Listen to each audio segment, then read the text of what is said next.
Muy buenas a todos y bienvenidos a un nuevo vídeo en mi canal.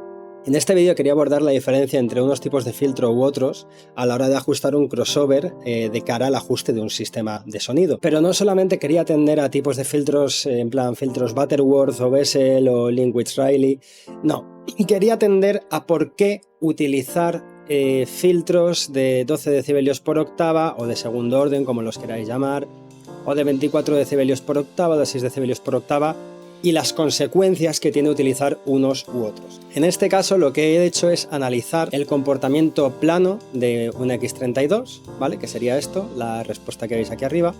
Esto sería un Butterworth con 12 decibelios por octava, una caída de 12 decibelios por octava. Vemos aquí la fase. Tendríamos aquí un Butterworth, este sería de paso alto, este sería de paso bajo. Pues es un paso bajo de 12 decibelios por octava, de 18, de 24... y de 6, ¿vale? Todos estos son Butterworth. Luego tenemos los Linkwitz-Riley y los Bessel, pero por ahora me voy a centrar solo en los Butterworth. Entonces, vamos a ver qué es lo que ocurre cuando usamos uno u otro. La frecuencia de corte son 202 aproximadamente, pero bueno, vamos a ponerlo así. Entonces, bueno, por si no sabéis un poco qué implica que sea Butterworth o Linkwitz-Riley o Bessel, en la frecuencia de corte un Butterworth está a -3. El Bessel está a -4,5 y el Linkwitz-Riley está a -6. ¿Qué significa eso? Pues que cuando dos filtros, si tú pones un filtro Butterworth de paso alto así y un filtro Butterworth de paso bajo así, en la frecuencia de corte cuando se sumen tendrás un +3, ¿vale? Porque tienes -3, -3, si es la misma señal tienes un +3. De esta manera nosotros podríamos hacer la prueba en REU, podríamos venir aquí y decirle queremos este y este, y vamos a decirle que solo queremos ver estos dos y que nos haga un promedio, ¿vale? Entonces, si nosotros le decimos que nos haga un promedio, este promedio nos sale totalmente plano y sabemos que es falso. ¿Por qué? Porque el promedio que hace por defecto REU cuando le damos a este botón es un promedio un poco específico. Tenemos aquí otro tipo de promedios, por vectores, por decibelios y por RMS. Si hacemos un promedio por decibelios, vemos que nos sale esto, que también es un promediado un poco extraño. Si lo hacemos por RMS, nos sale el mismo que hemos hecho aquí, ¿vale? Y sin embargo, si lo hacemos por vectores, de pronto nos encontramos esto. Y diréis, pero a ver, ¿no has dicho que si tenemos esto a -3 y esto a -3 deberíamos tener un +3? Sí, y esto es el punto del vídeo al que quería llegar. Vamos a ver qué pasa cuando hacemos esto mismo, esta misma operación, en lugar de con los de 12 decibelios por octava, con los Butterworth de 24 decibelios por octava, este y este. Le decimos que haga un promediado de vectores. ¡Oh! Vaya, tenemos la señal en 52 aproximadamente y esto en 55, es un +3, lo que dije que iba a ocurrir. ¿Por qué en 24 decibelios con octava ocurre esto y en 12 decibelios por octava no? Bueno, pues para ello tenemos que venirnos a la visión de superposición de REU, ¿vale? Vamos a hacer lo mismo que hemos hecho antes y vamos a ver solo estos dos, pero vamos a ver su respuesta en fase, que es lo que más me interesa a mí. 12 y 12, solo estos dos. Vale, veréis, vamos a empezar primero con los que sí suman, ¿vale? Nosotros tenemos este de 24 decibelios por octava. ¿Por qué quiero hacerlo primero con este? Porque aquí veis que en la frecuencia de corte justo tenemos 180 grados, ¿vale? Tenemos una rotación de 180 grados en la fase. Si vemos su contrario, estamos viendo el low pass filter y vamos a ver el high pass filter. Si vemos su contrario, tenemos exactamente la misma respuesta de fase, lo que significa que al estar en el mismo punto, pues, oye, está bien, ¿no? Se alinean. No obstante, si hacemos lo siguiente, le decimos, oye, desenróllame la fase. Y vemos que tenemos esto, ¿vale? Hasta aquí todo bien, todo correcto. ¿Qué pasa cuando hacemos esto con los de 12 decibelios por octava? Vemos que la fase está separada entre sí. Esto era unos 202 con algo.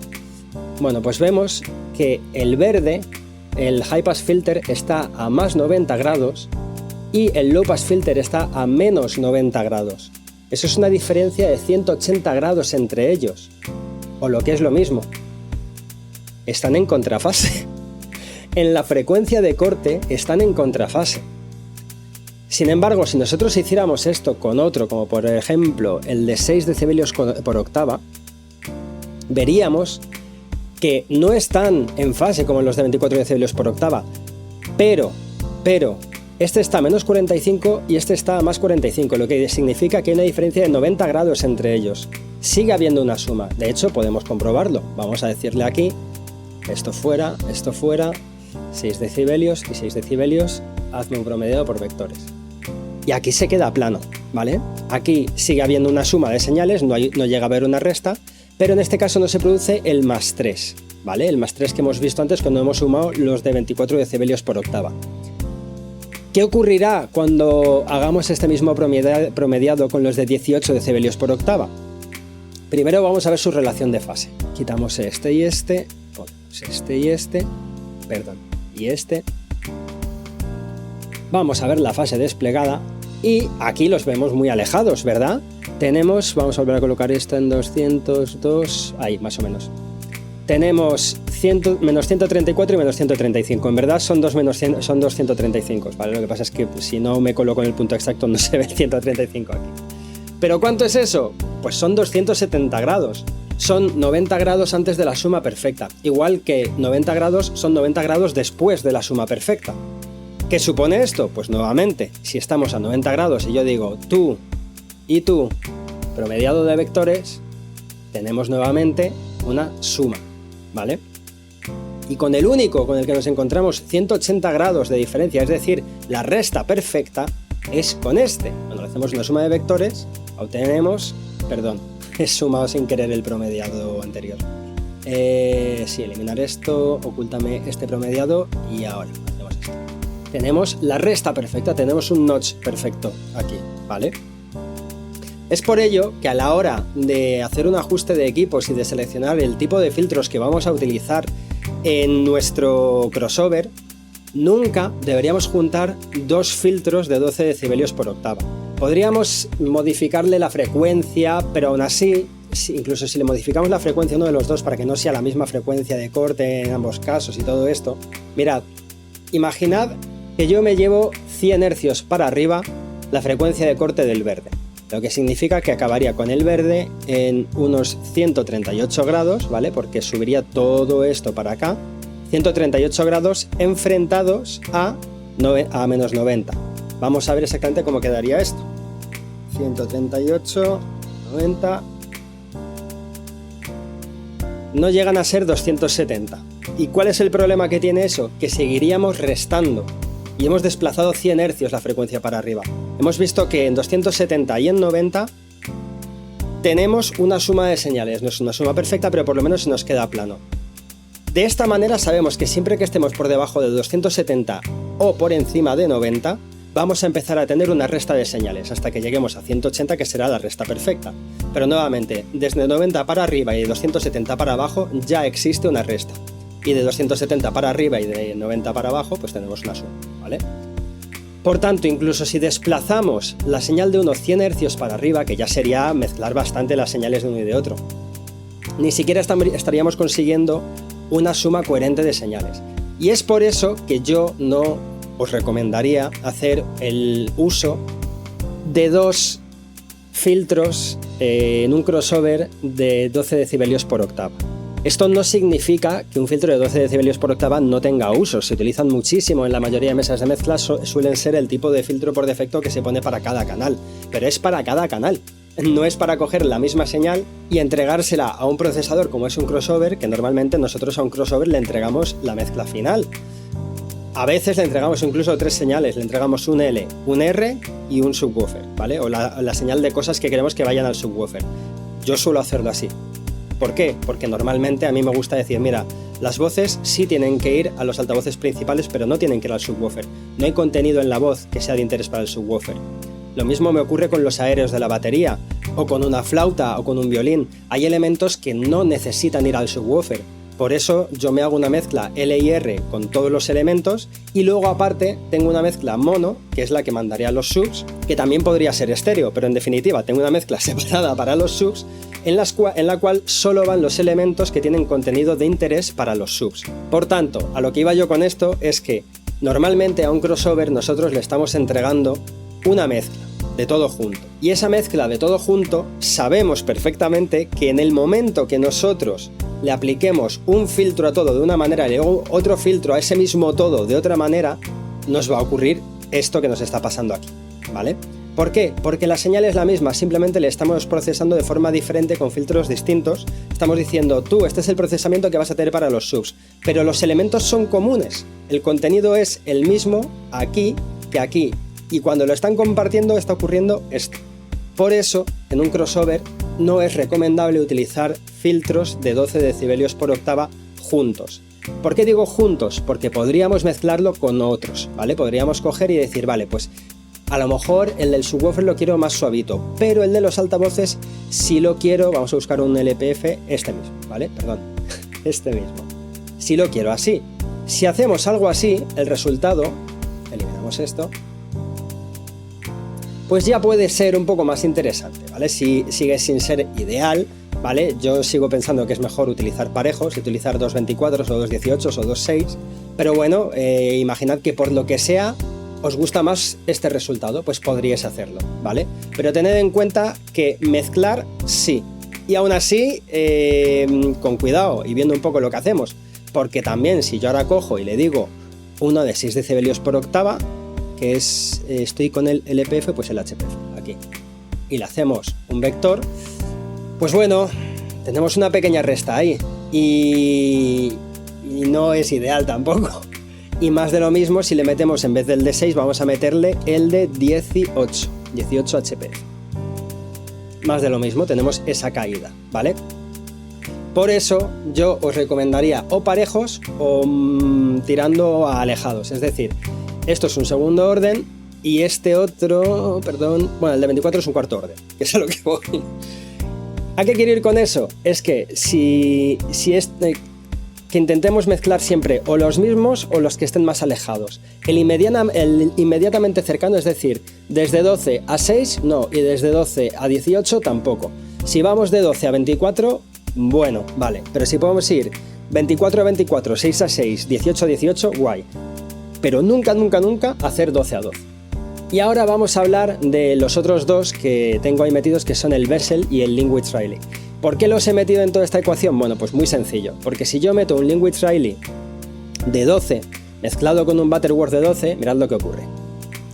Lo mismo, no exactamente, tenemos una ligera diferencia, ahora veremos a qué se debe esa ligera diferencia, pero tenemos una anulación muy bestia, ¿vale? Si la señal principal la tenemos en 52, esto nos cae hasta 25. Estamos hablando de una caída de unos 27 decibelios, es muchísimo, ¿vale? ¿Y pasaría lo mismo con el Bessel? Pues vamos a verlo. Bessel de 12. Nos pasa hasta más, ¿vale?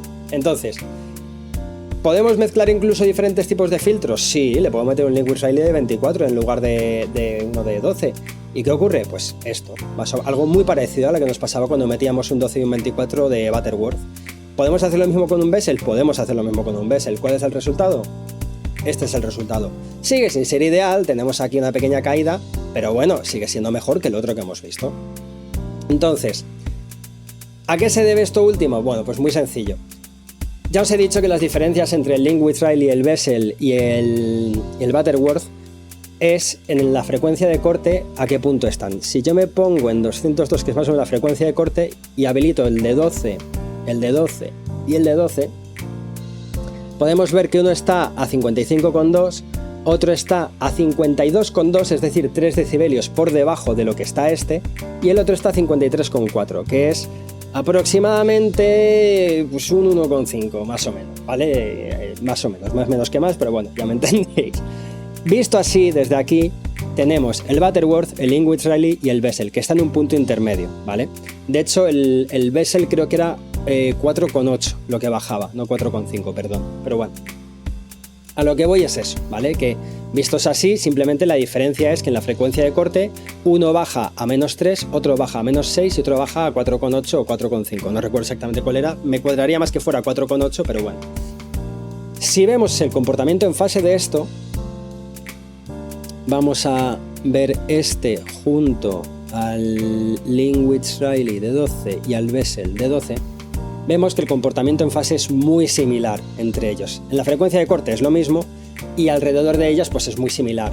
Esas pequeñas diferencias eran lo que causaban que no exactamente tuviéramos una anulación perfecta, pero vamos, que a efectos prácticos, si os da por ahí, pues vamos a ver el de 24 con el de 24 con el de 24, veis que tenemos, perdón, esto lo he metido mal, ahí, veis que tenemos, enróllate, gracias.